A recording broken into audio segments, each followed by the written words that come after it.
जिद्दी को निपटाओ आपको समझ में आ गया, उसके कुछ एप्लीकेशंस आपने देखे। अच्छा, अब नई टेक्निक की ओर चलते हैं, डेवलप करते हैं उसको कायदे से। तो उसके लिए प्रॉब्लम देखिएगा, number of ways in which 6 friends can be seated on 8 chairs. तो समझ लीजिए प्रॉब्लम को। तो देखिए ऑब्वियस है कि जब फ्रेंड्स इन चेयर्स पे बैठेंगे तो 2 चेयर्स जो हैं वो एम्प्टी रह जाएंगी, केवल 6 चेयर्स ही ऑक्यूपाई हो पाएंगे। कुछ ऐसे समझिए, सपोज करिए ये वन ऑफ द फ्रेंड यहाँ के बैठ गए, ये यहाँ के बैठ गए, हो सकता है इस पर कोई ना बैठे, ये यहाँ के बैठ गए, ठीक है ना, ये यहाँ के बैठ गए, ठीक है। तो इस तरीके से बाकी दोनों को भी कर सकते हैं। तो आप देख रहे हैं ना कि पहले तो ये हमें डिसीजन लेना चाहिए कि कौन कौन सी चेयर्स पे ये फ्रेंड्स बैठेंगे, ठीक है ना, उसके बाद फिर इन फ्रेंड्स को बिठाना चाहिए। तो 2 पार्ट्स में हम लोग अपने इस वर्क को ब्रेक कर रहे हैं। पहले चेयर्स हम लोग सेलेक्ट करेंगे जिन पे ये फ्रेंड्स बैठेंगे, और उसके बाद फिर हम लोग उनको अरेंज कर देंगे, उन पर बिठा देंगे। तो देखिए ध्यान से, पहले मैं इन 8 चेयर्स में से ये 6 सेलेक्ट कर लूँ, 8 से 6 तरीके से। 2 पार्ट में डिवाइड किया हम लोगों ने वर्क को, पहला पार्ट कर लिया। अच्छा, दूसरे पार्ट में हमें उन चुनी हुई 6 चेयर्स पे, सपोज करिए हमने जो चेयर्स चुनी है वो एक ये है, 1 2 3 4 5 6, ये 6 चेयर्स सेलेक्ट कर लिए। तो इन चेयर्स पर इन 6 फ्रेंड्स को बिठाना है। कितने तरीके होंगे? फैक्टोरियल 6, और दोनों के बीच में एंड है, हमें चेयर सेलेक्ट भी करना है एंड फ्रेंड्स को भी बिठाना है, तो मल्टीप्लिकेशन का निशान लगा दिया। This is the final answer, ठीक है। अच्छा, इस आंसर को आप ध्यान से देखें तो 8 से 6 का अगर फॉर्मूला लगाएं, factorial 8 upon factorial 6 into factorial 2 into factorial 6 भी है, तो ये कैंसिल। तो ये फैक्टोरियल 8 अपॉन फैक्टोरियल 2, इसको आपको ध्यान होगा, आप लोग कहते थे 8p6, मैं इधर लिखता हूँ, यहाँ जगह थोड़ी कम है मेरे पास, इसको आप लोग कहते थे 8p6। तो इसका आंसर शॉर्ट में 8p6 भी बोला जा सकता है। लेकिन मेरी आपसे गुजारिश ये है कि एकदम से डायरेक्टली 8p6 बोलने के बजाय इस वर्क को 2 पार्ट में ब्रेक करें। पहले चेयर्स सेलेक्ट करें और फिर उन पर फ्रेंड्स को अरेंज करें, तो उससे आगे कॉम्प्लिकेटेड क्वेश्चंस में आपको आसानी होगी। एनीवे, नेक्स्ट प्रॉब्लम पे आते हैं। अब यहाँ देखिए, ये chairs can be occupied by 6 friends, तो यहाँ भी हैं क्या? सब कुछ वही है क्या? नहीं नहीं, 4 चेयर्स हैं केवल यहाँ पर, समझ लीजिए। ये 6 फ्रेंड्स तो वही हैं, लेकिन चेयर्स इस बार 8 के बजाय 4 हैं, और कहा जा रहा है कितने तरीके से फ्रेंड्स बैठ सकते हैं। तो यहाँ ऑब्वियस है कि 2 फ्रेंड्स जो हैं वो नहीं बैठ पाएंगे। तो मैं एक तरीका आपको दिखाता हूँ जिस तरीके से ये फ्रेंड्स बैठ सकते हैं। ये सपोज करिए यहाँ के बैठ गए, ये यहाँ बैठे, ये यहाँ और ये यहाँ। तब देख रहे हैं ना, हमने इन 4 फ्रेंड्स को बिठाया है। यानी पहले हमें ये सेलेक्ट करना होगा कि किन 4 फ्रेंड्स को हम बिठाएंगे। तो वो कितने तरीके से कर सकते हैं? 6c4, 6c4, ये सेलेक्ट कर लिए 4 फ्रेंड्स और फिर उनको यहाँ बिठाया। इनको बिठाने में ऐसे भी तो बिठा सकते थे ना, इनको यहाँ और इनको यहाँ, हो सकता है इनको यहाँ और इनको यहाँ। यानी कि हम फैक्टोरियल 4 तरीके से इन चुने हुए 4 फ्रेंड्स को चेयर्स पे अरेंज कर सकते हैं। तो फैक्टोरियल 4, बीच में मल्टीप्लिकेशन, क्योंकि दोनों काम करने में। अच्छा, पहले की तरह यहाँ भी देखें, factorial 6 upon factorial 4 into factorial 2 लिखा, इंटू फैक्टोरियल 4, ये कैंसिल हो जाएगा। So this is equal to 6p4।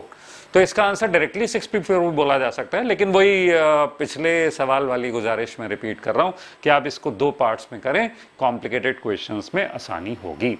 तो बेसिकली जो काम हमने यहाँ, जो गुजारिश मैंने आपसे बार बार की है इस प्रॉब्लम के फर्स्ट और सेकेंड पार्ट में, उसको एक टेक्निक की तरह आपको पेश किया जा रहा है आपके सामने।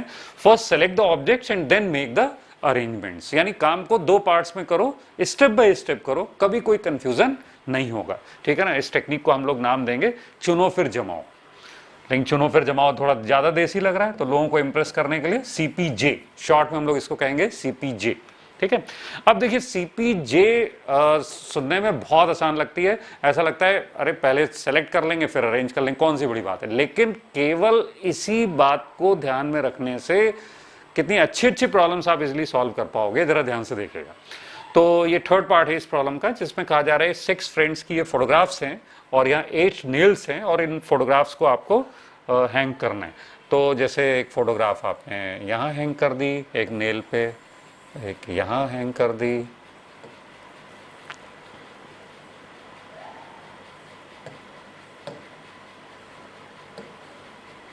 ठीक है। तो ऐसे और भी लाके आप हैंग, तो ऑब्वियसली दो नेल्स जो हैं वो बची रहेंगी खाली। तो सबसे पहले तो वो नेल्स सेलेक्ट करनी पड़ेंगी जिन पर आपको फोटोग्राफ हैंग करना है, तो वो सेलेक्ट कर सकते हैं 8C6 तरीके से, और फिर उसके बाद उन सेलेक्ट की हुई नेल्स पर इन फोटोग्राफ्स को अरेंज भी कर सकते हैं। तो पहले चुनो, लेकिन यहाँ क्या चुनना है, यहाँ पर फ्रेंड्स को नहीं चुनना है, या नेल्स को चुनना है। अच्छा, चुनना किसको है, जिसका नंबर ज्यादा हो, क्योंकि भाई 8 में से ही तो कोई 6 नेल्स आप डिसाइड करोगे ना, तो नेल्स में से आपको 8 नेल्स में से 6 नेल्स चुननी होंगी, एंड फिर अरेंज कर दो फ्रेंड्स को। अच्छा, इसको शॉर्ट में कह सकते हैं 8P6, लेकिन हम लोग वही जारी रखेंगे 8C6 into factorial 6, correct. Next देखिए, number of ways in which pictures can be hung on 4 picture nails. तो देखिए वही उसी प्रॉब्लम से सिमिलर है जिसमें 4 चेयर्स थी और 6 फ्रेंड्स थे। यहाँ 6 फ्रेंड्स नहीं है, 6 फ्रेंड्स के फोटोग्राफ्स हैं, और ये 4 चेयर्स नहीं है, 4 नेल्स हैं। तो सिचुएशन काफ़ी सिमिलर है। तो यहाँ पर आप क्या सेलेक्ट करेंगे, नेल सेलेक्ट करेंगे क्या? नहीं नहीं भाई, फ्रेंड्स के पिक्चर्स का नंबर ज़्यादा है, तो कोई 4 पिक्चर्स आप हैंग कर पाएंगे। तो 6C4 तरीके से कोई 4 पिक्चर्स सेलेक्ट करेंगे। सपोज करिए ये 4 पिक्चर्स हमने सेलेक्ट कर ली। अब इन 4 पिक्चर्स को अरेंज भी तो कर सकते हैं, जैसे इस पिक्चर को आप चाहें तो यहाँ लगाएं, चाहे यहाँ लगाएं, चाहे, यानी 4 चॉइसेस हैं। अगली पिक्चर के लिए 3 चॉइसेस हैं, फिर 2 चॉइसेस हैं, यानी कि फैक्टोरियल 4, बीच में मल्टीप्लिकेशन का निशान। इसको शॉर्ट में 6P4 भी कह सकते हैं।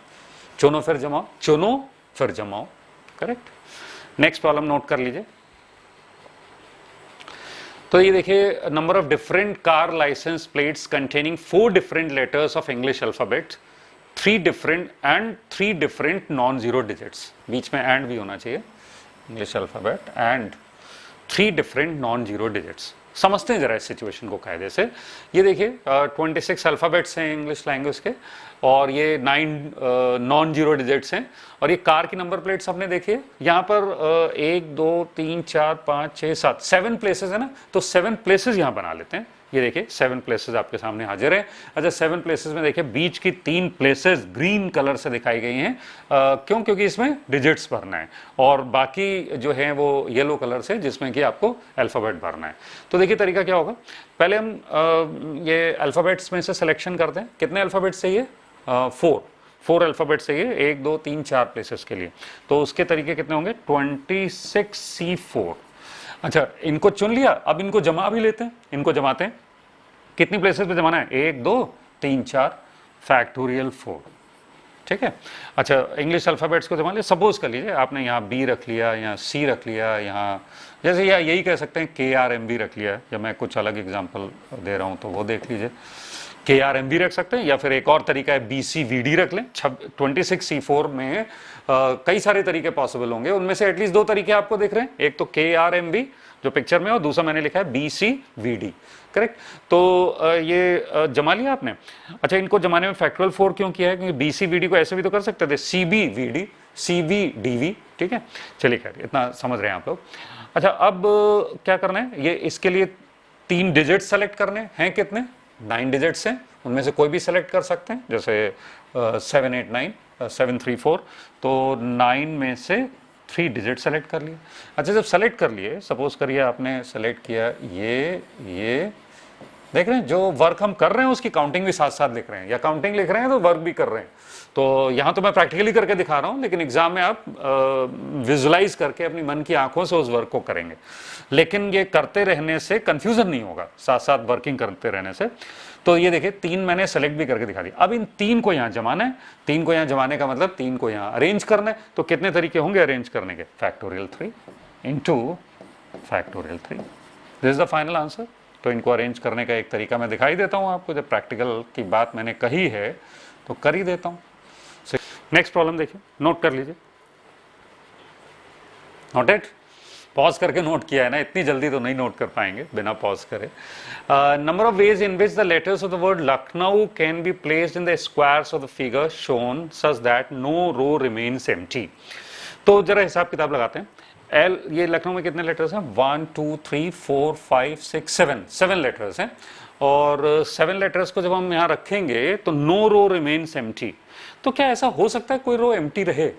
देखते हैं, हिसाब किताब लगाते हैं कौन कौन सी रो एम्प्टी रह सकती हैं अगर हम सारे केसेस कंसिडर करें। तो देखिए 1 2 3 4 5, ये 5 बॉक्सेस हैं यहाँ पर और ये 3 बॉक्सेस है 8। हाँ ठीक है, तो ऐसा हो सकता है कि हम सारे के सारे 7 लेटर्स सेकंड और थर्ड रो में रख दें, तो इससे होगा क्या कि फर्स्ट रो एम्प्टी रह जाएगी। करेक्ट। अच्छा, ये भी हो सकता है कि फर्स्ट और थर्ड में हम सारे के सारे लेटर्स रख दें, क्योंकि सफिशिएंट बॉक्सेस हैं हमारे पास, 8 बॉक्सेस हैं फर्स्ट और थर्ड मिला के, तो सेकंड रो एम्प्टी रह सकती है। अच्छा, कि थर्ड रो भी एम्प्टी रह सकती है क्या? नहीं नहीं नहीं, थर्ड रो एम्प्टी नहीं रह सकती, क्योंकि फर्स्ट और सेकंड रो को मिला के सिर्फ 6 बॉक्सेस हैं, और 6 बॉक्सेस में आप लखनऊ के 7 लेटर्स को कैसे प्लेस कर सकते हो भाई? तो इसलिए फर्स्ट रो एम्प्टी रह सकती है, सेकंड एम्प्टी रह सकती है, लेकिन थर्ड रो एम्प्टी नहीं रह सकती। ठीक है, तो इसको करने का एक तरीका दिमाग में आ रहा है, पहले भी हम लोग यूज कर चुके हैं, कि हम total number of veg count कर लें। Total number of veg count करना यहाँ बहुत आसान है, तभी ये तरीका दिमाग में आता है हम लोगों के। टोटल नंबर ऑफ वेज क्या होंगे कि भाई यहाँ पर देखिए टोटल 5 3 8 एंड 3 11 बॉक्सेस हैं, तो 11 बॉक्सेस हैं, 7 लेटर्स हैं, यानी प्लेसेस ज्यादा हैं, जैसे चेयर्स ज्यादा थी फ्रेंड्स कम थे, उसके इक्विवेलेंट है ये। तो आप क्या करोगे, पहले प्लेसेस सेलेक्ट कर लोगे, प्लेसेस कितनी 7 सेलेक्ट कर लोगे, तो 11 बॉक्सेस में से 7 बॉक्सेस सेलेक्ट करोगे 11C7, और फिर उन चुने हुए बॉक्सेस में 7 लेटर्स को अरेंज कर दोगे। करेक्ट। तो टोटल नंबर ऑफ वेज बहुत इजी है, 11C7 इंटू फैक्टोरियल 7। इसलिए एक तरीका ये दिमाग में आ रहा है कि टोटल नंबर ऑफ वेज निकाल लो और फिर वो वेज उसमें से घटा दो जिसमें फर्स्ट रो एम्प्टी रह रही है, और वो भी घटा दो जिसमें सेकेंड रो एम्प्टी रह रही है। तो फिर होगा क्या, जो बचेंगे वेज उनमें कोई भी रो फिर एम्प्टी नहीं होगी, थर्ड रो तो एम्प्टी हो ही नहीं सकती। ठीक लगाना है तरीका, ठीक है, चलिए करते हैं। तो ये देखिए total minus first row empty minus second row empty. तो टोटल तो अभी आप लोगों ने समझ लिया। ये कितने, फिर से मैं गिन लेता हूँ, कंफ्यूजन ऑफ 5 and 6 11 11C कितने चुनने हैं इसमें से? लखनऊ में 7 लेटर्स हैं तो 7 बॉक्सेस चुन लें। सपोज करिए टोटल में तो कोई भी हम चुन सकते हैं, 1 2 3 4 5 6 7, ये बॉक्सेस हमने सेलेक्ट किए। अब इन बॉक्सेस में लखनऊ के वाले लेटर्स रखते हैं, तो वो तरीके कितने होंगे, into factorial 7 minus first row empty. अच्छा, फर्स्ट रो को अगर एम्प्टी रखना है तो आप ये वाला बॉक्स नहीं चुन सकते, फर्स्ट रो को एम्प्टी रखना है तो ये तरीका हो सकता है, यानी कि आप इन 8 में से 7 बॉक्सेस सेलेक्ट करिए, सेकेंड और थर्ड रो वाले। तो 8 में से आपको 7 बॉक्सेस सेलेक्ट करने हैं और इन सेलेक्ट किए हुए बॉक्सेस में लेटर्स को अरेंज करना है, जिसके तरीके हो गए फैक्टोरियल 7। अच्छा, अब सेकेंड रो कैसे एम्प्टी रह सकती है, वही आपको फर्स्ट और मैं दिखाई देता हूँ आपको, कंफ्यूजन ना रहे। ये देखिए, ये सपोज करिए आपने ऐसे सिलेक्शन किया, तो इसमें देख रहे हैं कि आपने जो 7 बॉक्सेस सेलेक्ट किए हैं वो फर्स्ट और थर्ड रो के जो 8 बॉक्सेस हैं उनमें से कोई 7 सेलेक्ट किए हैं। तो सेकेंड रो का तो कोई बॉक्स सेलेक्ट किया नहीं है, उसमें तो कोई लेटर आप रखोगे नहीं, तो वो एम्प्टी रहेगी। तो -8C7 into factorial 7, this is the final answer. Calculation कर सकते हैं आप लोग। नेक्स्ट प्रॉब्लम, अरे बिल्कुल सिमिलर प्रॉब्लम है, लेकिन यहां देखिए चेंज क्या कर दिया गया है कि जो 7 लेटर्स हैं वो आइडेंटिकल कर दिए गए। तो देखते हैं इसका क्या फर्क पड़ता है। तो हम लोग बिल्कुल उसी तरीके से करना शुरू करते हैं।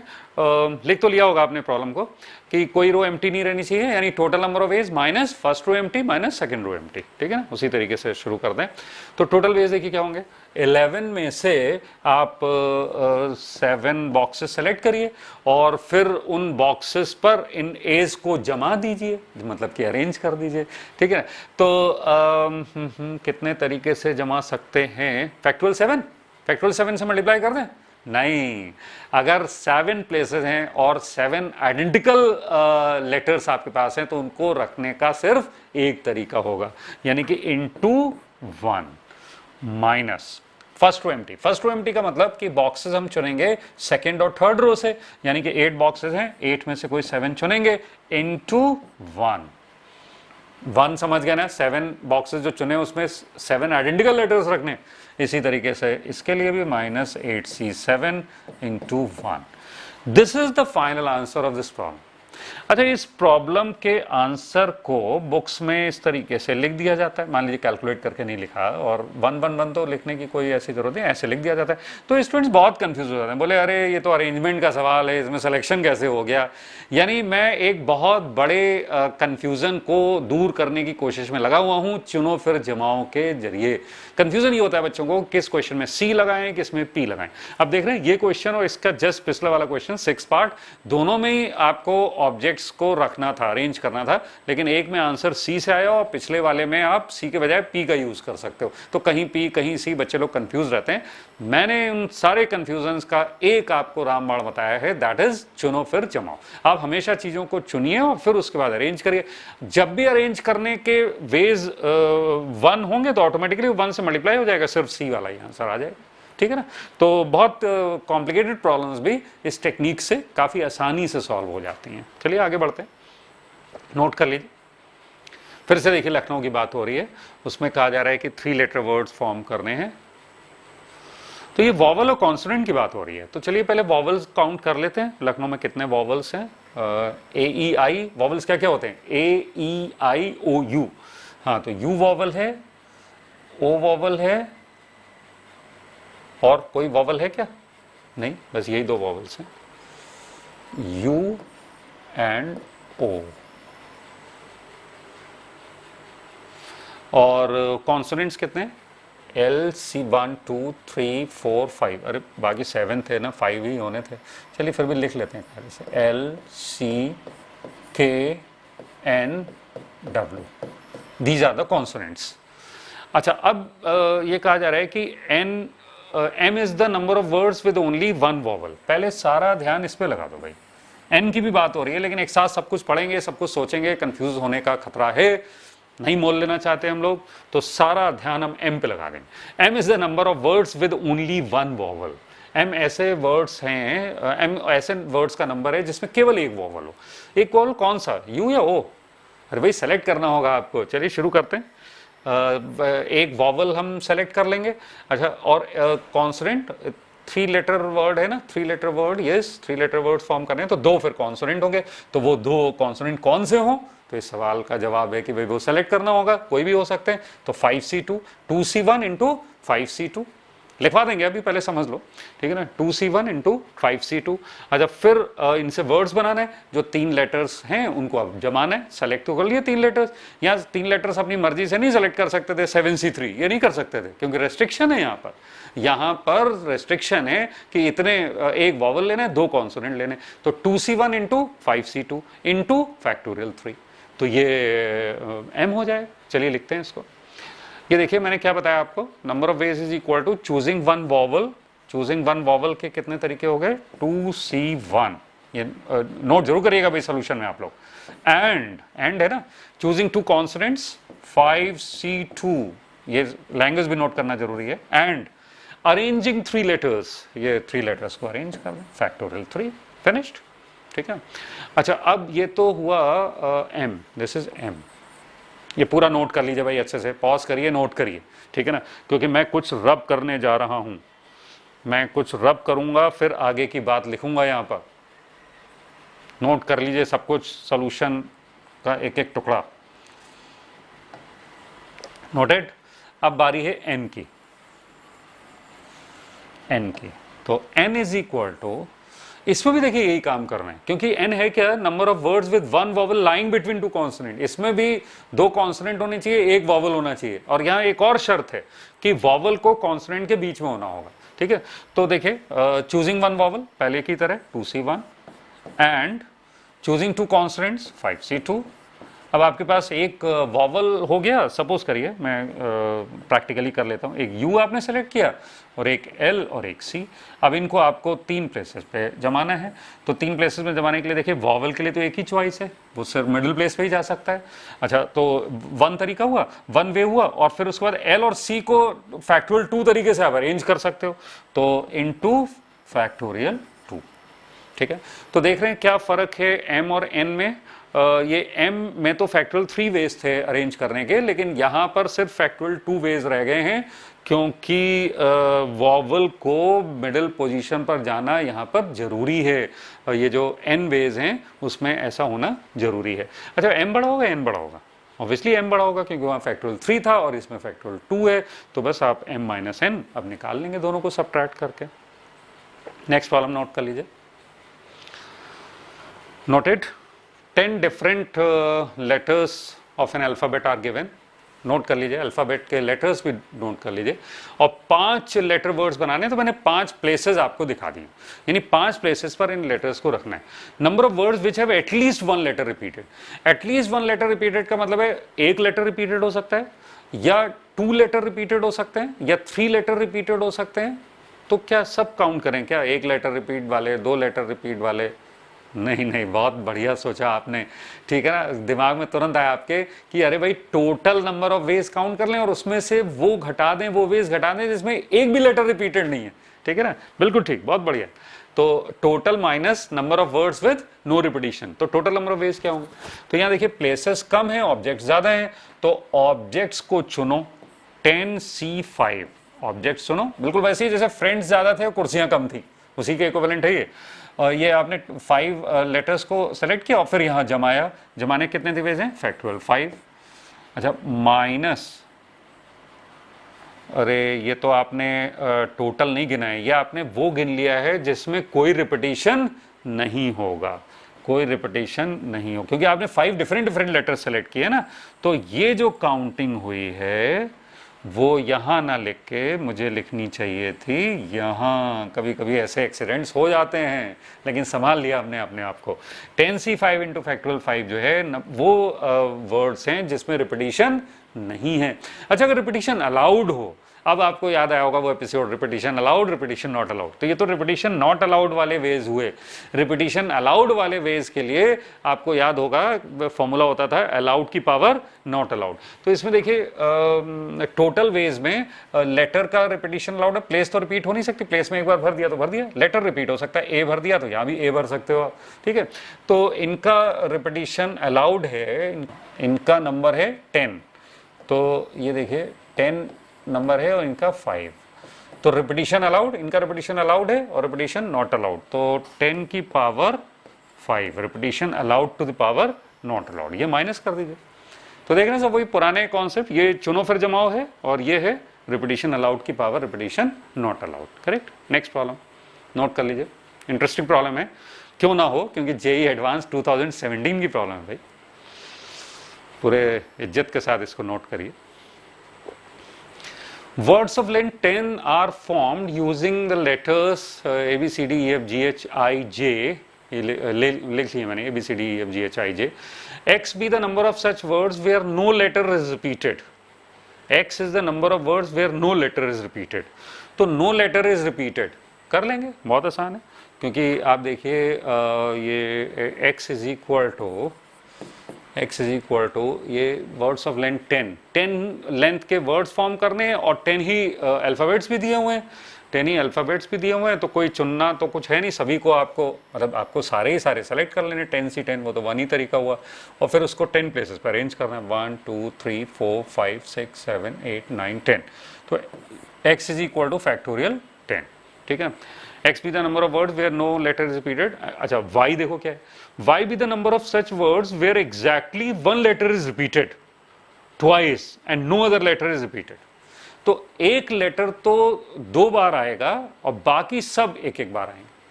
तो देखिए इसमें क्या करना चाहिए, पहले तो मुझे वो लेटर डिसाइड करना है कि कौन, पहला सवाल तो यही है ना, कौन 2 बार आएगा। तो कोई भी आ सकता है, जब कोई भी आ सकता है तो मुझे पहले चुनना होगा कौन सा आएगा। तो सपोज करिए मैंने सी को चुन लिया, सी 2 बार आएगा, अब बाकी बचे 9। अच्छा, अब 9 में से 8 ही तो रख पाओगे, क्योंकि सी को तो आप 2 प्लेसेस पर रख दोगे, तो 8 प्लेसेस बचेंगी बस। तो अब आपको 9 लेटर्स बचे हैं और 8 प्लेसेस, तो 9 में से 8 लेटर्स आपको डिसाइड करने होंगे जो वहां रखे जाएंगे। देखो ये तो कहा ही जा रहा है आपसे कि choose 1 letter to be repeated, तो 10C1। अच्छा, choose 8 more out of remaining 9C8, ठीक है ना, 9C8 भी क्लियर है। फिर उसके बाद arrange 2 alike and 8 different. Alike और 8 डिफरेंट अगर ऑब्जेक्ट्स हों, जैसे 2C हों और 8 डिफरेंट हो, तो उनको अरेंज करने के तरीके होते हैं फैक्टोरियल 10, और चूंकि 2C आइडेंटिकल हैं तो उसको फैक्टोरियल 2 से डिवाइड कर दिया जाता है। तो this is the answer. Next question लिखिए।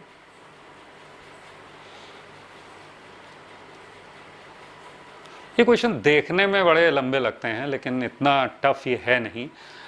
चलिए शुरू करते हैं step by step. If 5 letter word is formed such that letters appearing in odd numbered positions are the letters which appear without repetition in the word.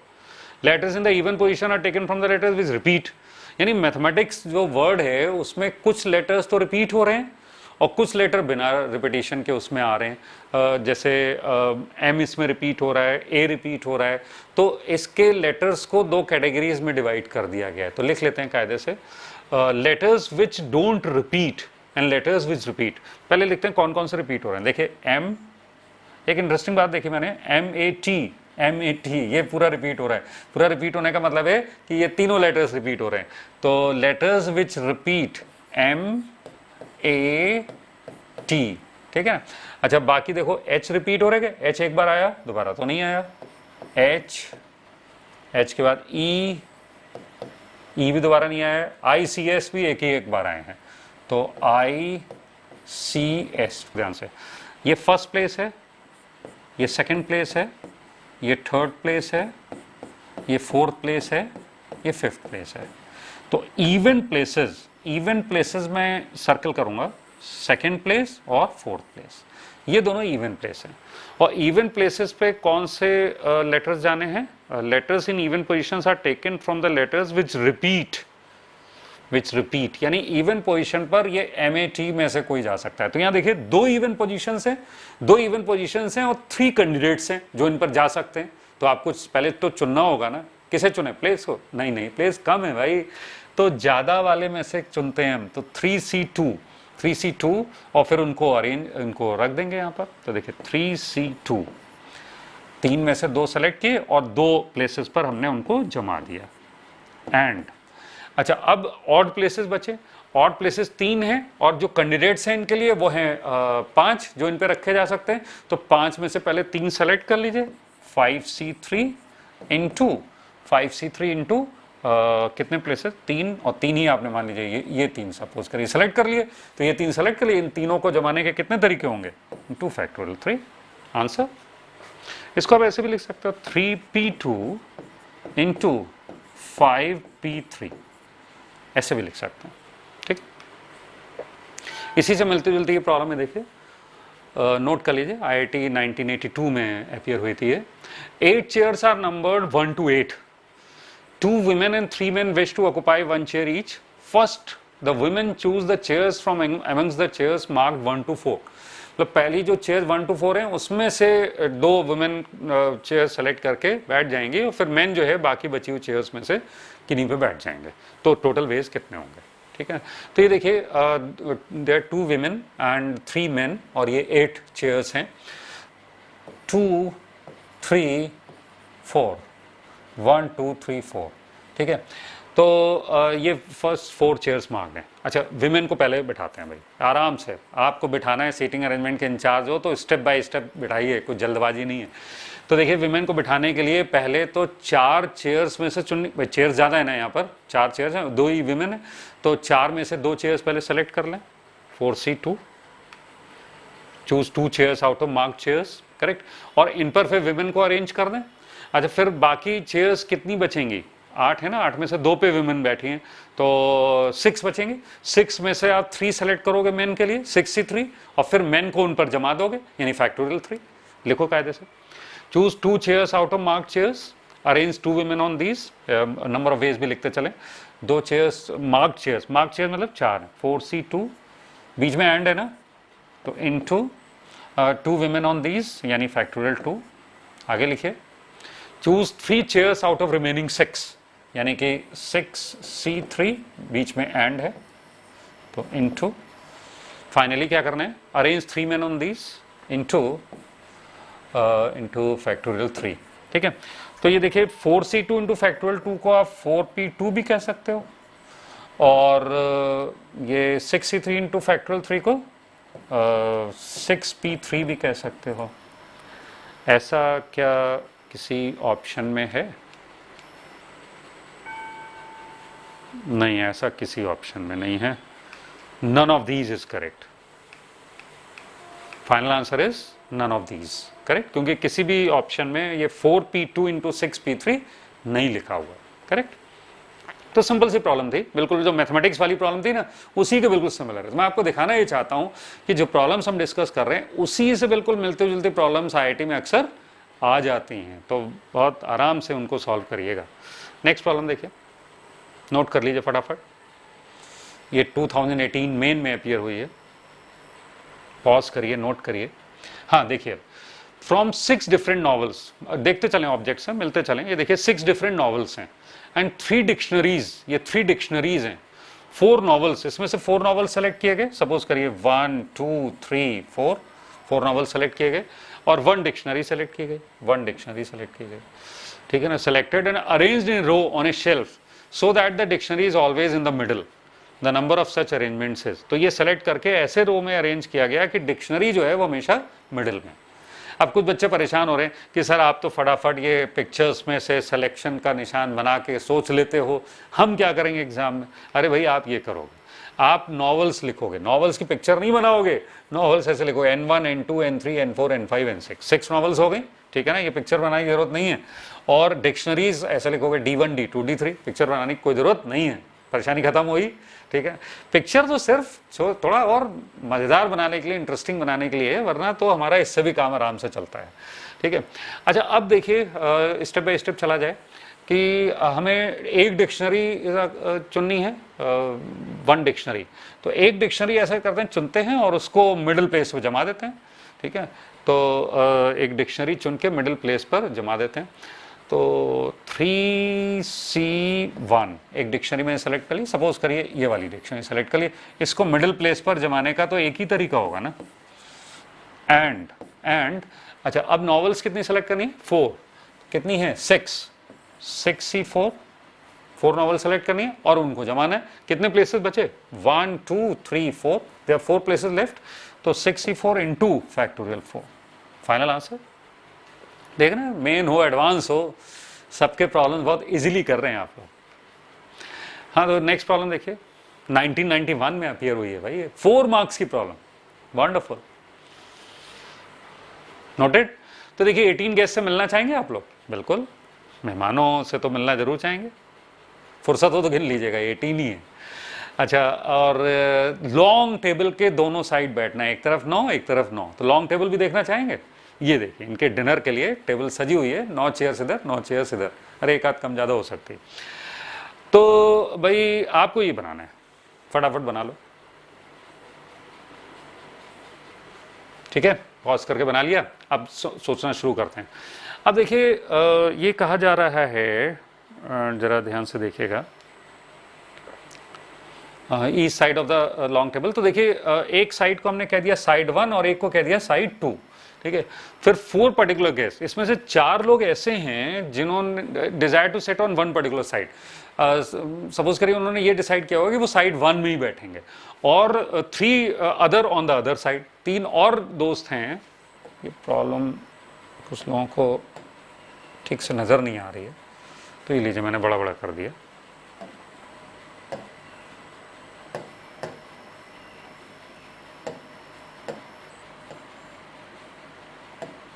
ये देख लीजिए, कुछ ना नज़र आया हो तो अब नोट कर सकते हैं, ठीक है।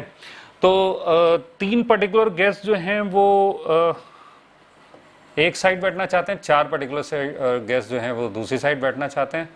तो कितने तरीके से अरेंजमेंट किया जा सकता है, चलिए हम लोग आते हैं अगले पेज पर, जिसमें देखिए 4 पर्टिकुलर गेस्ट हैं। सपोज कर लीजिए वो 4 पर्टिकुलर गेस्ट हैं, सपोज करिए वो 4 पर्टिकुलर गेस्ट हैं 1 2 4 5। इन 4 पर्टिकुलर गेस्ट ने ठान रखा है कि वो साइड 1 में बैठेंगे, वो साइड 1 में बैठेंगे, ठीक है ना, यानी वो जिद्दी हैं। तो कोई टेक्निक ध्यान आई, यस, जिद्दी को निपटाओ। अच्छा जिद्दी को निपटाओ JKN हम लोगों ने सिलेक्शंस में बात की थी, लेकिन अब आप देखेंगे कि अरेंजमेंट्स में भी वो टेक्निक वैलिड है, जिद्दी को निपटाओ। क्योंकि भाई वो तो बड़ी जनरल सिंपल सी बात है कि जो लोग जिद ठाने हुए हैं, जिन पर कोई कंडीशन है, उनको पहले में डील कर लेना चाहिए ताकि आगे की डीलिंग हमारी थोड़ी ईजी हो जाए, करेक्ट। तो ये जो 1 2 4 5 है, इन्होंने ठान रखा है कि वो साइड 1 में ही बैठेंगे। तो अच्छा आप देखिए ये 4 आप चुन नहीं सकते, क्योंकि ये 4 कहा जा रहा है कि 4 पर्टिकुलर गेस्ट, ये नहीं कि आप अपनी मर्जी से कह रहे हो कि ये 4 जिद्दी हैं। वो 4 जिद्दी कौन है वो प्रॉब्लम में ऑलरेडी स्पेसिफाइड है, पर्टिकुलर गेस का हुआ है। तो मैंने तो एक एग्जाम्पल दिया है आपको, ये नहीं सेलेक्ट करना है। हाँ, इनको ले जाके आपको इनको यहाँ बिठाना है, तो यहाँ बिठाने के लिए पहले आपको 4 चेयर सेलेक्ट करनी होंगी। सपोज करिए 1 2 3 4 चेयर्स आपने सेलेक्ट कर ली, ठीक है। तो देखिए ये लिखना भी शुरू कर दीजिए, choose 4 seats on side 1, correct. तो ये 4, अच्छा फिर इन पर क्या करना है, इन पर इन जिद्दियों को आपको अरेंज करना है। जैसे आपने 1 को यहाँ बिठा लिया, 2 को यहाँ बिठा लिया, 4 को सपोज कर लिए यहाँ बिठा लिया, और 5 को यहाँ, ये 5 को यहाँ बिठा लिया, ठीक है। तो ऑर्डर कुछ भी हो सकता है। तो चूज 4 सीट्स ऑन साइड 1, और फिर उसके बाद इन जिद्दियों को यहाँ पर बिठा लिया जाए। तो जिद्दियों को बिठाने के तरीके कितने होंगे, arrange first group on these, first group मतलब जिद्दियों का जो पहला ग्रुप है वो इन 4 चेयर्स पे अरेंज करो। तो नंबर ऑफ वेज भी लिखते चलते हैं। ये 9C4 हो गया, 9 में से 4 सेलेक्ट किए हैं, और arrange 1 first group on these, arrange करने के तरीके फैक्टोरियल 4, बीच में तो एंड है ना, तो मल्टीप्लिकेशन। आगे क्या करना है, जो बाकी जिद्दी हैं, सपोज करिए ये 3 जिद्दी हैं जिन्होंने कहा हुआ है कि साइड 2 पे ही हम बैठेंगे, तो इनको भी निपटा लो भाई। पहले 2 ग्रुप हैं जिद्दियों के यहाँ पर। तो चूज 3 सीट्स ऑन साइड 2, यहाँ पर 3 सीट सेलेक्ट करें, 1 2 3 सीट सेलेक्ट करें, और फिर इनको अरेंज कर लें, इनको अरेंज कर लें 9C3 तरीके से सीट सेलेक्ट करें और इसको अरेंज कर लिया, ठीक है। बस हो गया, प्रॉब्लम फिनिश्ड। अरे भाई, जिद्दियों पर इतना ध्यान आपने दे दिया कि जो बेचारे सीधे साधे थे, देखिए ध्यान से, ये 7 को सपोज करिए आपने यहाँ बिठा लिया, 8 को सपोज करिए आपने यहाँ बिठा लिया, 9 को सपोज करिए यहाँ बिठा लिया, तो जिद्दी तो सारे निपट गए, लेकिन बाकी जो बेचारे सीधे साधे यहाँ पर हैं 18 17 16, ये पर्सन्स तो अभी भी खड़े हुए हैं, इनको भी तो बिठाना होगा, ठीक है। तो ये मिस्टेक मत करना कि जैसे ही जिद्दी निपटे खुशी के मारे आंसर लिख के चले आए। चलिए खैर, तो ये कितने बचे हैं यहाँ पर, नॉन जिद्दी कितने बेचारे सीधे साधे लोग, ये देखिए टोटल थे 18 में से 4 और 3 4 + 3 यानी 7 जिद्दी थे। तो 18 - 7 यानी 11 यहाँ पर अभी भी बचे हुए हैं। और चेयर्स कितनी बची हैं, गिन लें क्या? अरे नहीं, गिनने की जरूरत नहीं है। अरे भाई 18 लोग थे, 18 चेयर्स थी। अब 7 लोग 7 ही चेयर्स पे तो बैठेंगे, तो चेयर्स भी तो अभी पूरी 11 बची होंगी। तो सारे के सारे लोग 11 सीट्स पे अरेंज करने, तो उसके वेज हो जाएंगे फैक्टोरियल 11। 11 लोग हैं, 11 कुर्सियां हैं, कुछ चुनना तो खास है नहीं। अब बहुत ज़्यादा चुनो, फिर जमाव लगाना चाहते हो तो कह दो भाई कि 11 कुर्सियों में से 11 चुन लें, यानी 11C11। एक ही तरीका होगा, 1 × फैक्टोरियल 11। मैंने सीधे फैक्टोरियल 11 कर दिया, ठीक है, डन। मज़ा आ रहा है?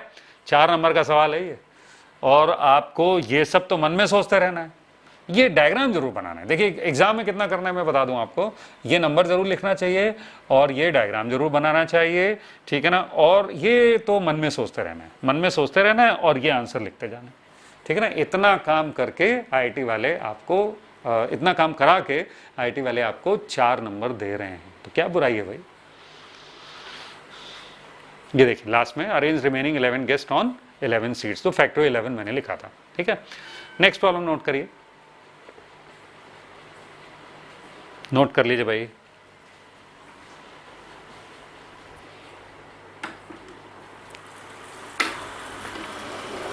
नोटेड। तो भाई क्या है इस प्रॉब्लम में, number of ways in which 4 particular persons ABCD and 6 more persons can stand in a queue so that A always stands before B, B before C, C before D। बड़ी अजीब सी condition दी हुई है। अब देखिए कुछ ना कुछ कंडीशन तो प्रॉब्लम में होगी, उसी से तो प्रॉब्लम मज़ेदार बनेगी, मज़ा आएगा। चलिए शुरू करते हैं। तो देखिए यहाँ पर 6 पर्सन्स हैं, उनके नाम तो मैंने 1 2 3 4 5 6 रख लिए, वो तो नाम दिए नहीं है, वो कहा 6 more persons, तो उनको ज़्यादा वैल्यू नहीं दी गई है, मैंने उनके नाम रख लिए। आपकी इच्छा हो रही है कि ABCD से मुलाकात हो जाए भाई, ये खास लोग हैं, उन्होंने मतलब ये जिद्दी लोग हैं, जिद्दी लोग हैं, कुछ अजीब सी जिद इन्होंने ठानी हुई है कि A always stands before B, B before C, C before D। चलिए मिलते हैं पहले इन जिद्दियों से। ये देखिए ABCD, मज़ा आया मिलके। तो ABCD ये 4 जिद्दी हैं, और ए बी से पहले आएगा, बी सी से पहले आएगा और सी डी से। जैसे जब हम इनको अरेंज करेंगे तो ये फर्स्ट पोजीशन है, सेकंड पोजीशन है, यानी ए सबसे पहले होगा। मतलब ए बी सी डी जो है वो यही, मतलब ए कहीं भी आ सकता है, लेकिन ए अगर यहाँ आ गया तो बी उसके बाद में ही आएगा, और बी कहीं भी इसके बाद में आ सकता है, लेकिन बी अगर यहाँ आ गया तो सी उसके बाद में ही आएगा, और सी अगर यहाँ आ गया तो डी उसके बाद में ही आएगा। ठीक है, लिखते भी रहिए भाई, लैंग्वेज भी लिखते रहिए तो ज़्यादा क्लैरिटी रहेगी। चूज 4 प्लेसेस, 4 प्लेसेस किन के लिए? जिद्दियों के लिए।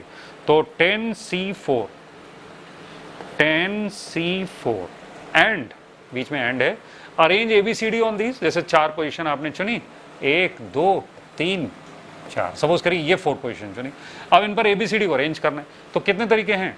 अरे भाई, जो इनमें चुनी हुई पोजीशन में जो सबसे पहली पोजीशन होगी उस पर तो A ही जाएगा, तो ये देखिए A चला गया यहाँ, और फिर सेकंड पोजीशन पर B ही जाएगा, यही तो जिद ठानी हुई है इन्होंने। फिर यहाँ C जाएगा, यहाँ D जाएगा, यानी इसके अलावा और कोई ऑप्शन आपके पास नहीं है।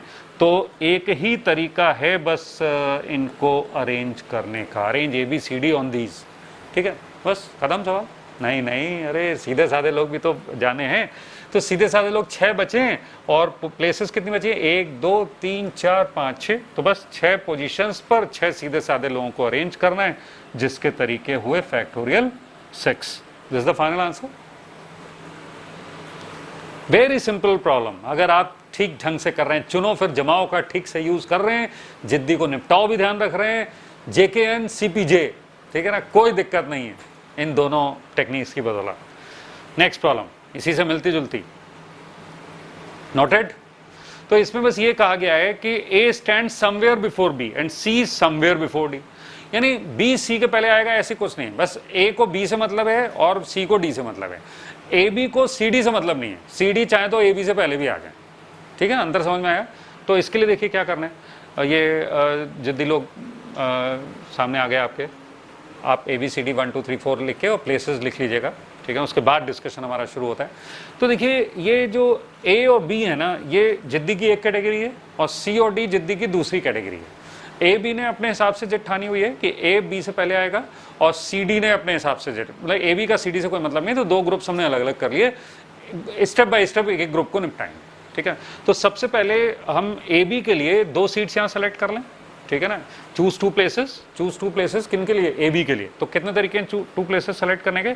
10C2, नोट करते रहिए, 10C2। अच्छा, उसके बाद अरेंज AB ऑन दीज। जैसे मान लीजिए ये प्लेस हमने सेलेक्ट की, तो A B को अरेंज करने के कितने वेज होंगे भाई? Factorial 2?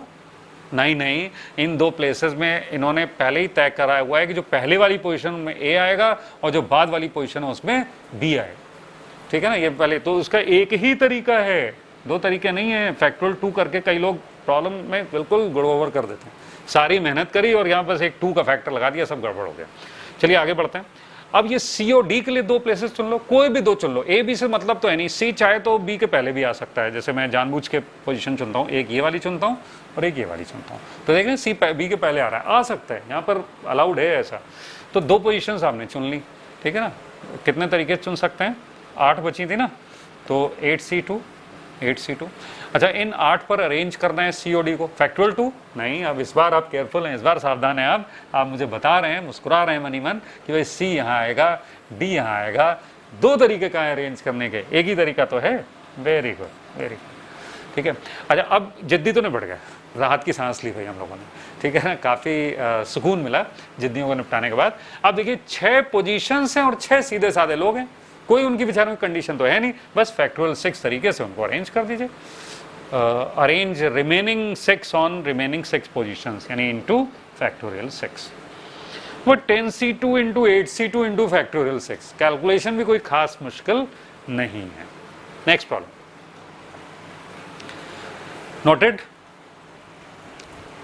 Number of 7-digit numbers having distinct non-zero digits such that the middle number is greatest and the digits on the left of it are in decreasing order। एक और मजेदार सवाल, लेकिन हमें डर नहीं है, हमारे पास है JKN CPJ, उन्हीं का सहारा लेंगे। तो देखिए ये समझ लें प्रॉब्लम को, ये 9 डिजिट्स हैं और 7 डिजिट नंबर बनाना है आपको। 7 डिजिट नंबर बनाना है, ऐसा 7 डिजिट नंबर जिसमें डिजिट्स तो कोई भी हो इन 9 में से, लेकिन जो मिडिल में नंबर हो वो सबसे बड़ा हो, मतलब उन नंबर्स में सबसे बड़ा। कुछ लोग कंफ्यूज कर जाते हैं, वो सोचते हैं कि यहाँ पर तो भाई यहाँ 9 का आना जरूरी है, ऐसा जरूरी नहीं है, क्योंकि देखिए कोई भी आप 7 प्लेसेस कोई भी आप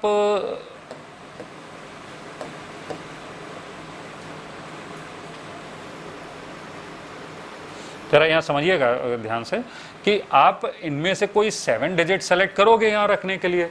अब जो 7 डिजिट सेलेक्ट किए हैं उसमें से जो सबसे बड़ा होगा वो यहाँ मिडिल में आएगा, क्योंकि भाई जो सबसे बड़ा नंबर है वो उन्हीं में से तो सबसे बड़ा होना चाहिए जो नंबर में अपीयर कर रहे हैं। अब 9 मान लीजिए नंबर में ही अपीयर नहीं कर रहा है तो 9 मिडिल प्लेस पे कहाँ से आएगा, समझ गए आप लोग, ठीक है।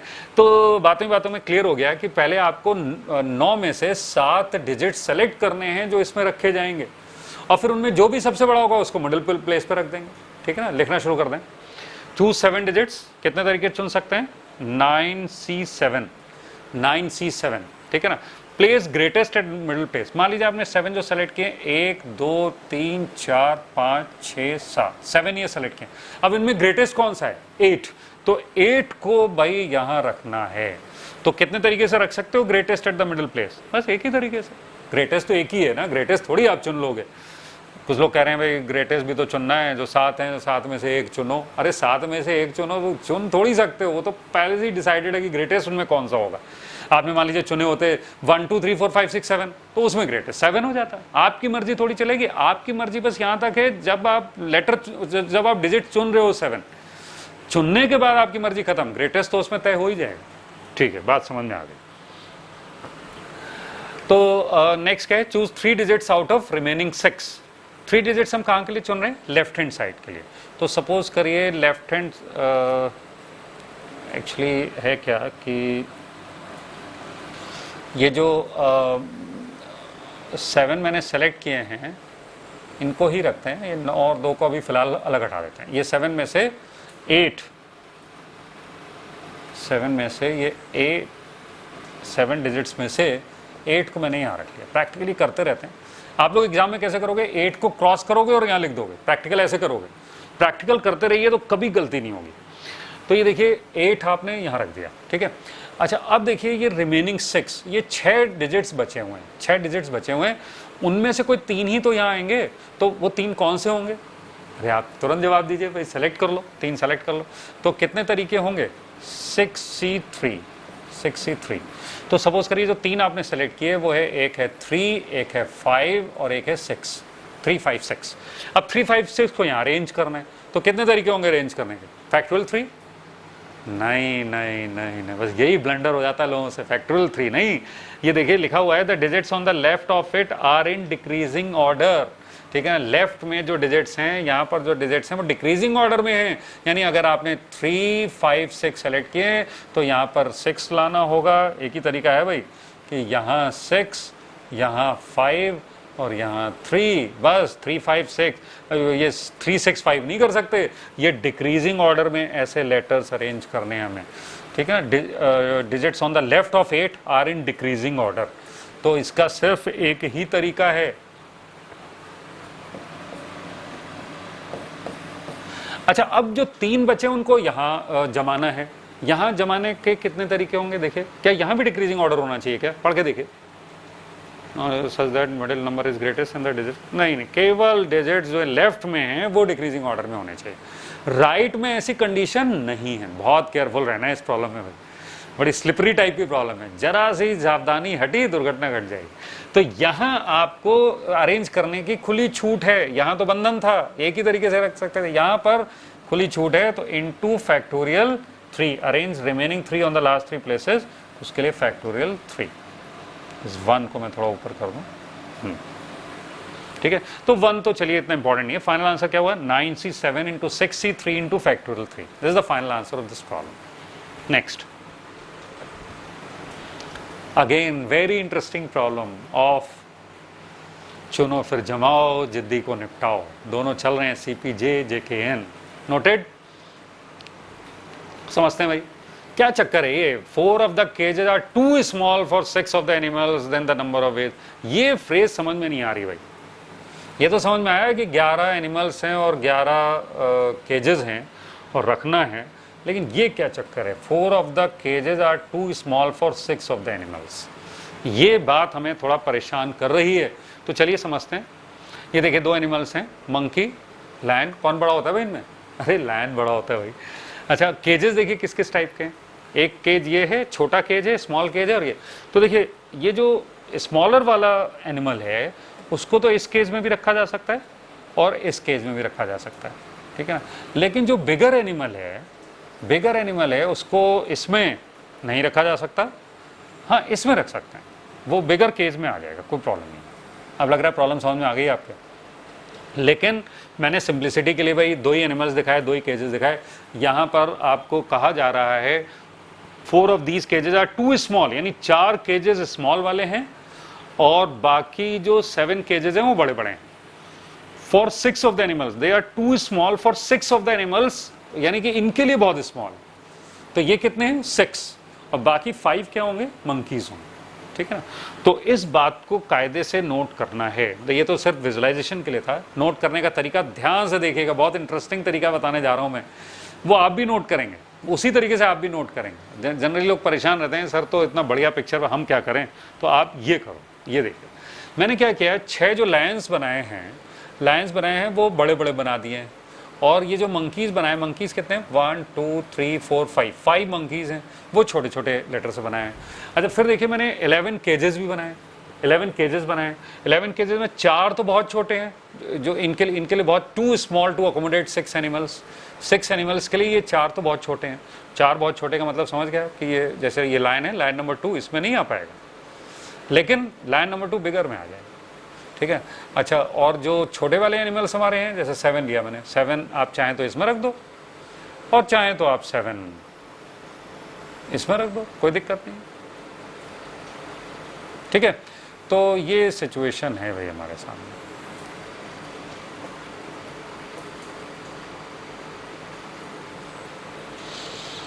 तो होपफुली पूरी तरह से आपको प्रॉब्लम तो समझ में आ गई है। अब हिम्मत है हमारे पास काउंटिंग शुरू करने की, ठीक है।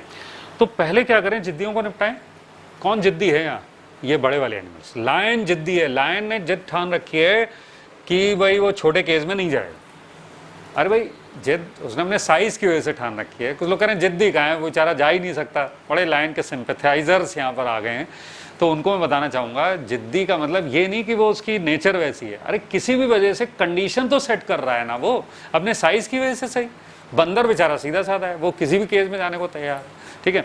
तो खैर जिद्दी को पहले निपटाना है। तो ये 6 जो लायंस हैं उनके लिए केजेस हमें सेलेक्ट करने होंगे इन 7 में से। इन 7 में से कोई भी 6 केजेस पहले सेलेक्ट कर लो, लायन को उसमें रख दो, जिद्दी जाएंगे निपट, फिर हम नॉन जिद्दियों को आराम से देखते रहेंगे, ठीक है। चलिए शुरू किया जाए। Choose 6 out of 7 large cages. कितने तरीके से सेलेक्ट कर सकते हैं? 7C6। तो सपोज करिए मैंने एक ये 1 2 3 4 5 6 ये 6 केजेस सेलेक्ट किए। अच्छा, इनमें लायंस को रख देते हैं सबको। लायंस को रखने के कितने तरीके होंगे?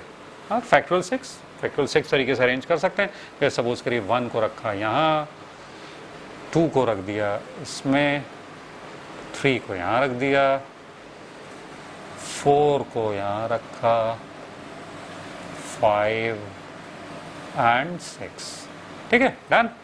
तो फैक्टोरियल 6 तरीके होंगे। देखिए, arrange 6 large animals in these, and है बीच में, इनटू फैक्टोरियल 6, ठीक है। अब क्या करना है? अरे भाई ये देखिए कितने केजेस बचे, 5 केजेस बचे हैं, 5 सीधे साधे मंकीज बचे हैं जो किसी भी केज में जाने को तैयार हैं, चाहे इसमें रख दो चाहे इसमें रख दो। तो इनको रख दो, कितने देखिए, फैक्टोरियल 5। तो arrange 5 small animals in remaining 5 केजेस। इसके तरीके कितने हो गए? फैक्टोरियल 5। Final answer.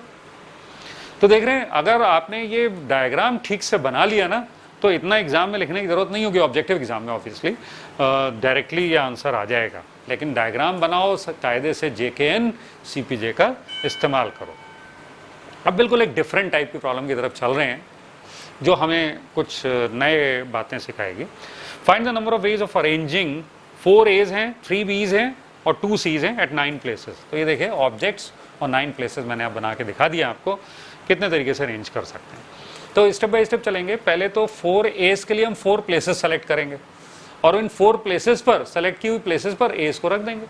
देखिए ये लिखना शुरू कर दिए। चूज 4 प्लेसेस, 9 में से कितने तरीके से? 9C4, and arrange as on these, as को रख दीजिए यहाँ पर। कितने तरीके से रख सकते हैं? सपोज करिए आपने ये प्लेसेस चुनी, 1 2 3 4 प्लेसेस चुनी, तो ए को रखने के तरीके फैक्टोरियल 4?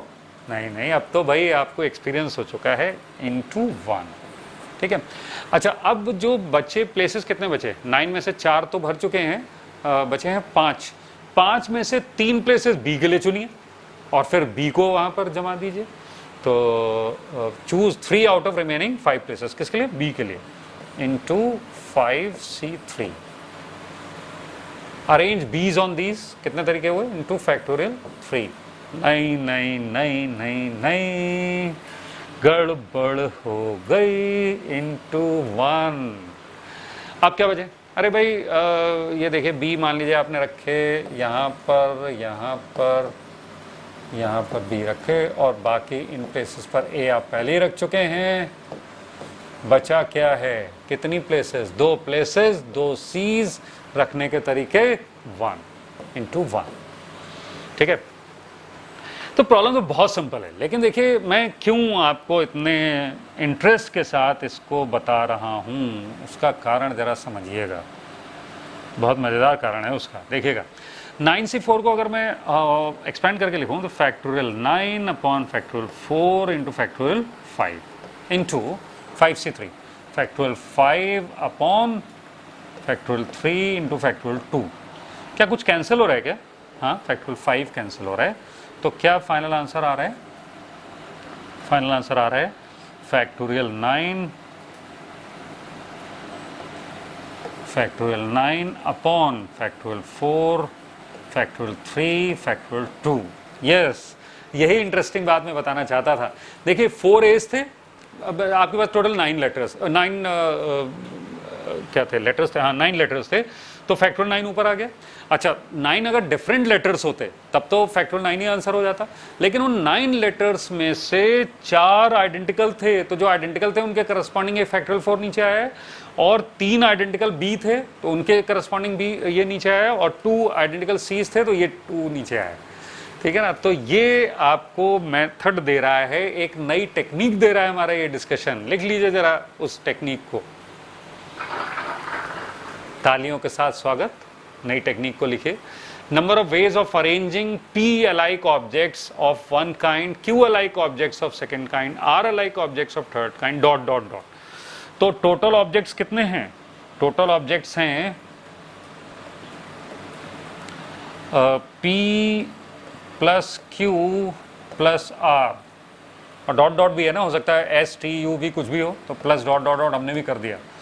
तो टोटल इतने ऑब्जेक्ट्स हैं। टोटल इतने ऑब्जेक्ट्स को अरेंज करने के वैसे तो तरीके इतने होते हैं, लेकिन यहाँ पर इन ऑब्जेक्ट्स में से पी जो है वो अलाइक हैं, तो जो अलाइक हैं उनके फैक्टोरियल से डिवाइड करना होगा, यही तो सीखा है अभी हम लोगों ने।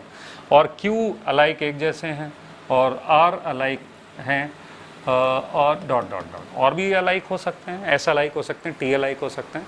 ठीक है, तो ये फॉर्मूला एक निकल के आ रहा है। याद करिए फॉर्मूला अभी मैंने थोड़ी देर पहले यूज़ कर लिया था, जब वो 2 अलाइक और 8 डिफरेंट थे। मैंने कहा था इनको अरेंज करने के तरीके होंगे फैक्टोरियल 10 अपॉन फैक्टोरियल 2। ठीक है ना, मैंने कहा था बाद में समझाऊंगा, तो बाद आ गया, ये मैंने आपको समझा दिया है। ठीक है ना, नेक्स्ट देखिए, इसका एप्लीकेशन देखते हैं। Number of permutations of the letters of the phrase daddy did a deadly deed. ठीक है ना, तो इसमें बहुत सारे लेटर्स रिपीट हो रहे हैं, मजा आएगा थोड़ा करने में। पहले देखिए टोटल लेटर्स कितने, काउंट करिए। टोटल लेटर्स फटाफट काउंट करिए लिखने के बाद। Yes, very good. There are this phrase has 19 letters. अच्छा 19 लेटर्स में कितनी बार कौन रिपीट कर रहा है ये देखते हैं। डी कितनी बार आ रहा है? 1 2 3 4 5 6 7 8 9। D is appearing 9 times. अब मैं यहाँ डी 9 टाइम्स नहीं लिख रहा हूँ, ऐसे लिख रहा हूँ, डी इज अपियरिंग 9 टाइम्स। अच्छा फिर देखिए ए भी रिपीट कर रहा है। ए कितनी बार आ रहा है? 1 2 3, केवल 3 टाइम्स। अच्छा फिर देखिए डी हो गया, ए हो गया, डी वाई कितनी बार आ रहा है? Y is appearing 1 and 2, Y is appearing 2 times. और बताओ भाई, ये ऐसे सीक्वेंस में चलो। डी आई अभी डी लिखा है मैंने, आई कितनी बार आ रहा है? आई तो भाई एक ही बार आ रहा है, तो आई को मैं ऐसे ही लिखूंगा आई। और फिर उसके बाद देखिए डी ए मैं लिख चुका हूँ, डी ई नहीं लिखा है अभी तक। ई कितनी बार है? 3 times. E is appearing 3 times. E A लिख चुका हूँ, डी एल एल अभी तक नहीं लिखा, कितनी बार है? L 1 time. Y already written, D already written, E already written. तो देखिए क्या सारे हो गए? टोटल चेक कर लेते हैं। 9 + 3 12, 12 2 14 15 18 19 सारे लिख लिए, डन। यही काम इंपॉर्टेंट था भाई इस प्रॉब्लम में, क्योंकि उसके बाद इन लेटर्स को अरेंज करने के नंबर ऑफ वेज तो आप डायरेक्टली लिख सकते हो, फैक्टोरियल 19, बस यही आंसर। 9 9 9 9 9 फैक्टोरियल 9 फैक्टोरियल 3, ये फैक्टोरियल 2, फैक्टोरियल 1 लिखने की जरूरत नहीं है, फैक्टोरियल 1 लिखने की जरूरत नहीं है, ई के करस्पॉन्डिंग लिख लेते हैं factorial 3। This is the final answer. देख रहे हैं, इजी है, फॉर्मूला क्लियर है तो कोई प्रॉब्लम नहीं है। Next problem, number of ways in which 3 copies each of 4 different books. 4 different books हैं उनकी सबकी 3 कॉपीज हैं। जैसे सपोज करिए आपके पास एरोडोव की या किसी बुक शॉप पे आप गए तो आपने देखा एरोडोव की बुक रखी है, लेकिन एक बुक नहीं, उसकी 3 कॉपीज रखी हैं, ठीक है ना। ऐसी और भी बुक्स हैं। तो हम अभी अलग अलग राइटर्स का नाम याद करके हमने A B C D writer, अच्छा राइटर भी पूछ रहे हैं कुछ लोग, चलिए कुछ राइटर के नाम सोच लेते हैं। अग्रवाल, बी से भोंसले, सी चोपड़ा, डी दामोदरन, ठीक है ना। तो चलिए 4 राइटर्स हो गए, जरूरत नहीं थी इस काम की। तो ए अग्रवाल राइटर की 3 बुक्स हैं, आइडेंटिकल कॉपीज, बी की आइडेंटिकल कॉपीज। कितने तरीके से अरेंज कर सकते हैं? फॉर्मूला आपके साथ है। अपॉन ये 3 ए आइडेंटिकल हैं, फैक्टोरियल 3, 3 ये बुक्स आइडेंटिकल हैं, फैक्टोरियल 3 फैक्टोरियल 3 फैक्टोरियल 3। आंसर हो गया फैक्टोरियल 12 अपॉन फैक्टोरियल 3 की पावर 4। ठीक है, done. Next problem, number of ways of arranging 10 books with yellow cover. 10 books हैं जिनका येलो कवर है, 11 बुक्स हैं जिनका ब्लू कवर है, और 1 book each with green, brown, red cover on shelf such that books with covers of same color remain together। यानी ये जो 10 बुक्स हैं वो हमेशा एक साथ रहनी चाहिए, जो 11 बुक्स हैं ब्लू कवर की वो एक साथ रहनी चाहिए। अब बताओ कितने तरीके होंगे? ये बिल्कुल एक नया टाइप का सवाल आया, अभी तक ऐसा नहीं किया हमने। तो देखिए यहाँ एक चालाकी की जा सकती है। चालाकी ये की जा सकती है कि जो 10 बुक्स हैं येलो कवर की, उनको आप एक बंडल बना दें, उनको रस्सी से बांध के उनका एक बंडल बना दें, ठीक है। और 11 बुक्स जो ब्लू कवर वाली हैं उनका आप एक बंडल बना दें। फिर जब आप अरेंज करेंगे तो चूंकि ये बुक्स आपस में रस्सी से बंधी हुई हैं तो अलग अलग हो ही नहीं पाएंगी, ये तो हर अरेंजमेंट में साथ साथ आएंगे ही आएंगे, ठीक है ना। तो ये जो चालाकी है वो भाई आप देखना भी चाहेंगे। तो ये देखिए बुक्स हैं, गिन लीजिएगा आप लोग। ये ब्लू बुक्स हैं 11 जिनको मैंने रस्सी से बांध दिया, और ये येलो बुक्स हैं 10 जिनको मैंने रोप से टाई कर दिया है, और ये 3 अलग अलग बुक्स हैं, ग्रीन, ब्राउन एंड रेड, ठीक है। अच्छा, आप लिखेंगे कैसे इनको? आप तो बनाएंगे नहीं ना पिक्चर, ये आप इनको नाम रखने की जरूरत नहीं है। ये देखिए क्या करना है, हमें पहले अरेंज 5 ऑब्जेक्ट्स 2 बंडल्स इन 3 बुक्स। देखिए 5 ऑब्जेक्ट्स हैं, ये 5 एक बंडल ये हो गया, एक बंडल ये हो गया, और 3 फ्री बुक्स हो गए। तो 5 ऑब्जेक्ट्स को अरेंज करने के कितने तरीके होंगे? फैक्टोरियल 5। उसके बाद कहा जा रहा है arrange 10 yellow books in first bundle. इस बंडल में नहीं, 10 येलो, ये फर्स्ट बंडल है, तो 10 बुक्स जो हैं इनको अरेंज करो कितने तरीके से? फैक्टोरियल 10। और इसमें 11 बुक्स को अरेंज करो तो 11। नोट कर लीजिए। तो देखिए ये एक नया तरीका हुआ ना कि जिन ऑब्जेक्ट्स को साथ साथ रहना है उनका एक बंडल बना दें। तो इस अप्रोच का भी नाम रख लेते हैं। क्या नाम समझ में आ रहा है? अरे भाई बंडल अप्रोच रख दो ना, ताकि नाम से ही समझ में आए करना क्या है, नाम से ही काम समझ में आ जाए, ठीक है ना। तो चलिए बंडल अप्रोच का स्वागत करिए जोर शोर से। लिख लीजिए bundle approach.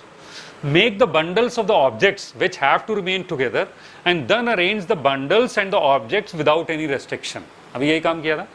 Don't forget to arrange the objects within the bundle। Bundle के अंदर ऑब्जेक्ट्स का अरेंजमेंट ना भूल जाना, ठीक है ना। बंडल बना के बंडल को एक ऑब्जेक्ट मान के अरेंज तो कर दिया, लेकिन बंडल के अंदर भी तो ऑब्जेक्ट्स अरेंज हो सकते हैं। हाँ, अलाइक ऑब्जेक्ट्स हों तो अलग बात है, ठीक है ना, तब उनका अरेंजमेंट एक ही हो जाएगा। लेकिन अगर डिफरेंट ऑब्जेक्ट्स हैं बंडल के अंदर तो उनके अरेंजमेंट्स भी आपको कंसिडर करने होंगे। चलिए एक इंटरेस्टिंग प्रॉब्लम करते हैं।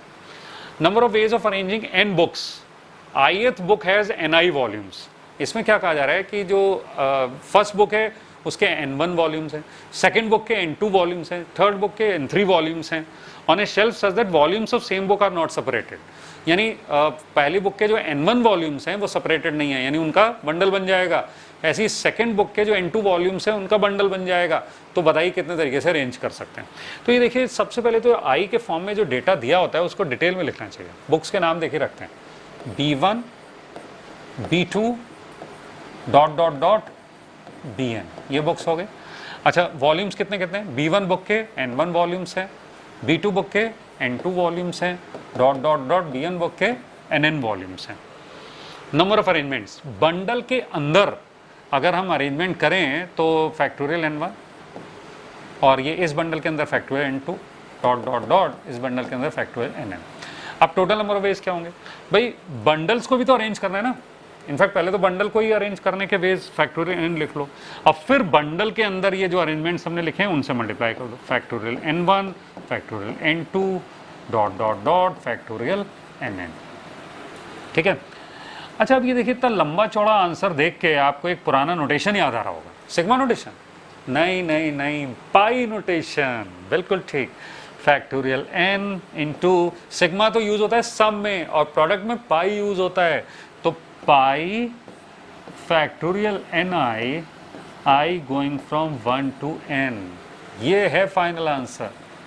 ये नोटेशन एक बार पहले बताया जा चुका है, एपिसोड 1 में बताया था। यस, एपिसोड 1 में ही ये बताया था आपको। ठीक है, तो नेक्स्ट प्रॉब्लम पे आते हैं। Number of ways of arranging 9 exam papers such that best and the worst papers are never together. ठीक है, जरा देखते हैं पेपर्स क्या हैं। ये बेस्ट पेपर है, वर्स्ट पेपर है, यानी 9 एग्जाम पेपर्स हैं, 9 अलग अलग स्टूडेंट्स के एग्जाम पेपर्स हैं। एक जो टॉपर बच्चा है और एक जो सबसे नीचे रहता है क्लास में, वो बच्चे का पेपर है, बेस्ट एंड वर्स्ट।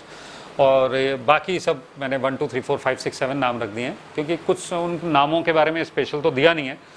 तो उसमें वैसे कुछ लोग P1 P2 P3 रखना पसंद करते हैं, लेकिन मैं कहता हूँ क्यों टाइम इतना खर्च करें, 1 2 3 4 5 6 7 भी काफ़ी है। ठीक है, तो बेस्ट और वर्स्ट को साथ साथ नहीं आना है।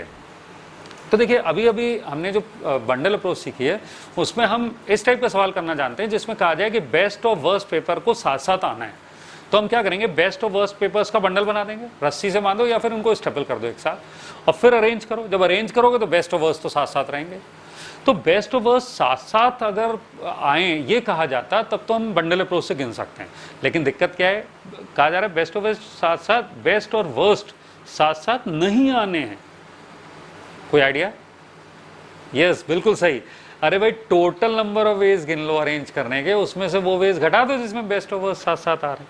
ठीक है ना, टोटल नंबर ऑफ वेज गिन लो, तो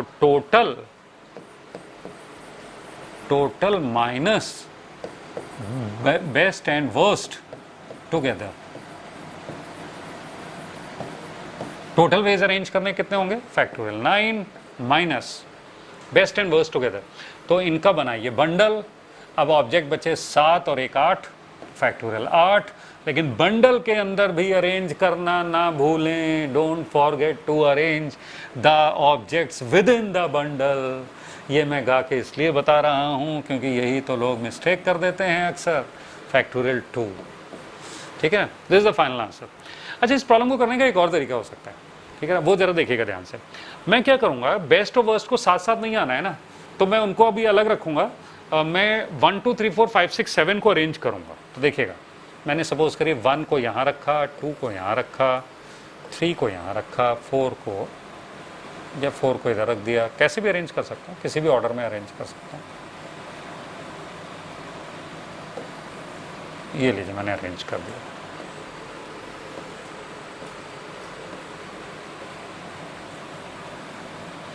ठीक है। अच्छा, अरेंज करने के बाद मैं देखूंगा कि कुछ प्लेसेस क्रिएट हो रही हैं। 1 2 3 4 5 6 7 8 प्लेसेस क्रिएट हो रही हैं। प्लेसेस का सेंस क्या है कि इन 8 प्लेसेस में किसी भी 2 प्लेसेस पर आप वो अगर रखते हैं अपने best of worst paper, suppose करिए ये प्लेस ली आपने, ये प्लेस ली, इन पे आपने रख दिया बेस्ट ऑफ वर्स्ट, तो देखिए बेस्ट ऑफ वर्स्ट पेपर साथ साथ तो आए नहीं, ठीक है ना। अच्छा 5 और 6 के बीच में प्लेस इस्तेमाल नहीं हुई है, इसका मतलब 5 और 6 वाले जो पेपर्स हैं वो टुगेदर हैं, वो हो सकते हैं, वो कोई दिक्कत नहीं। तो ये तो बड़ा इंटरेस्टिंग मेथड लगा कि भाई हम क्या करें, बेस्ट ऑफ वर्स्ट जिनको साथ साथ नहीं रहना है उनके अलावा बाकी पेपर्स को अरेंज कर दें, और फिर जो बीच की प्लेसेस हैं उन्हीं पे अगर बेस्ट ऑफ वर्स्ट को रखें तो बेस्ट ऑफ वर्स्ट तो अलग अलग ही रहेंगे, ठीक है। तो काउंट ही करते हैं, तो जो 7 हमने अरेंज किए थे उनके बेस हो गए फैक्टोरियल 7, ठीक है। उसके बाद जो 8 प्लेसेस क्रिएट हुए थे उसमें से 2 हमने सेलेक्ट कर लिए, सपोज करिए ये 2 सेलेक्ट किए, और फिर इन 2 सेलेक्टेड प्लेसेस पर 2 पेपर्स को अरेंज कर दिया, ठीक है ना। चेक करिएगा ये दोनों आंसर्स सेम हैं या नहीं। चलिए मैं चेक करता हूं आपके लिए, इस बार मैं थोड़ा सा कैलकुलेशन करता हूं, देखता हूं सेम है नहीं। तो कैलकुलेशन में देखिए, अगर आप सोच रहे हैं मैं इतना ईमानदार हूं कि भाई पूरा फैक्टोरियल 9 फैक्टोरियल 8 कैलकुलेट करूंगा, नहीं, तो आप गलतफहमी में। मैं देखिए थोड़ी चालाकी से काम लूंगा। इन दोनों में से कुछ कॉमन आ रहा है, क्या कॉमन आ रहा है? फैक्टोरियल 8, फैक्टोरियल 8 बच क्या रहा है, यहाँ 9 बचेगा, यहाँ 2 बचेगा, 9 माइनस 2, तो ये सिंप्लीफाई किया तो हुआ 7 इंटू फैक्टोरियल 8। अब इसको ऐसे ही सिंप्लीफाई करते हैं, इसको सिंप्लीफाई करेंगे तो देखिए factorial 7 into factorial 8 upon factorial 2 into factorial 6 into factorial 2, ठीक है। तो कुछ कैंसिल हो रहा है, हाँ फैक्टोरियल 2 कैंसिल हो रहा है, और भी कुछ कैंसिल हो रहा है क्या? हाँ और भी कुछ कैंसिल हो रहा है, ये देखिए फैक्टोरियल 6 कैंसिल हो रहा है, यहाँ 7 बचेगा, क्या आया 7 इंटू फैक्टोरियल 8, क्या यही पहले भी आया था क्या? यस यही पहले भी आया था, 7 इंटू फैक्टोरियल 8, 7 इंटू फैक्टोरियल 8। तो दोनों अप्रोचेस से बिल्कुल सेम आंसर आ रहा है। अच्छा जो दूसरी अप्रोच है इसका भी कुछ नाम रख लिया जाए भाई, हर अप्रोच को पकड़ के रखा जाए ताकि ये आगे प्रॉब्लम्स में फटाफट अप्लाई करें उनको। तो क्या नाम रखा जाए? ऐसा नाम कि नाम से ही काम याद आ जाए। यस, गैप मेथड, इसको हम बोलेंगे गैप मेथड, ठीक है, जिसमें हम गैप्स में चीज़ों को रखते हैं, ठीक है। तो गैप मेथड को और थोड़ा समझने के लिए एक प्रॉब्लम करते हैं जिसमें ये बॉल्स हैं, इनको अरेंज करना है, येलो इंडिगो ब्लैक बॉल्स साथ साथ नहीं आने चाहिए। तो देखिए बॉल्स आपके सामने हैं, कलर्स हैं रेड, येलो, ग्रीन, ग्रीन के बाद क्या है, brown, indigo, violet and black, ठीक है। और कौन कौन सी बॉल्स साथ साथ नहीं आनी चाहिए ये जरा देख लेते हैं। सच दैट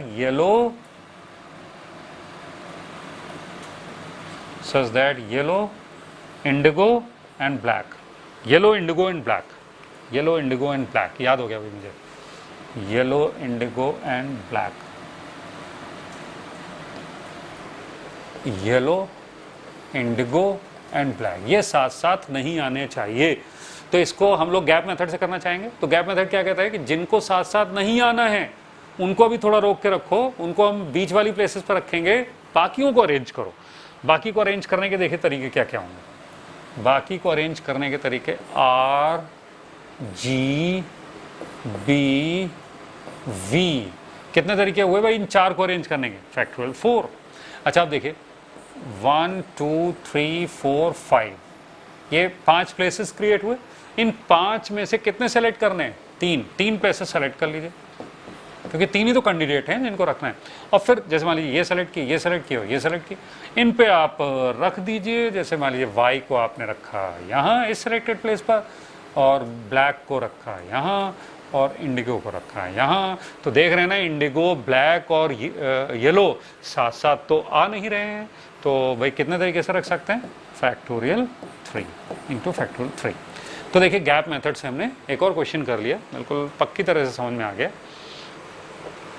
ये देखिए एक छोटी सी टिप है कि टोटल -3 टुगेदर, ये भी कई लोग कर रहे हैं। कई बच्चे इस सवाल को ऐसे करते हैं कि टोटल में से तीनों टुगेदर वाले घटा दिए, लेकिन इससे गलत आंसर आ जाएगा, क्योंकि 3 टुगेदर के अलावा ऐसा भी तो हो सकता है 2 टुगेदर हो एक अलग हो, तो वो केस तो अभी भी बचे रहेंगे। तो total -3 together is wrong. Step को लिख लीजिएगा, गैप मेथड लिख लीजिए, नोट कर लीजिए, समझ में अच्छे से आ चुका है। कि 2 या 2 से ज़्यादा ऑब्जेक्ट जिनको साथ साथ नहीं अगर करना है उनको गैप्स में अरेंज करें। नोटेड? पॉज करके ये लीजिए, एक प्रॉब्लम और कर लेते हैं गैप मेथड पे, तो हमारा आज का सेशन कंप्लीट हो जाएगा। करेक्ट? तो ये लास्ट प्रॉब्लम है हमारे आज के सेशन की। In a circus 2 tigers and 4 lions are made to sit in row such that 2 tigers are not side by side. देखना चाहेंगे? सर्कस के एनिमल्स से मिलना चाहेंगे? मिल लीजिए भाई। ये देखिए, ये सर्कस के एनिमल्स, लायंस वगैरह बड़े मोटे लग रहे हैं। सर्कस के एनिमल्स अक्सर मोटे हो जाते हैं, बिना करे खाने को मिलता है उन्हें, मतलब बिना शिकार किए खाने को मिलता है।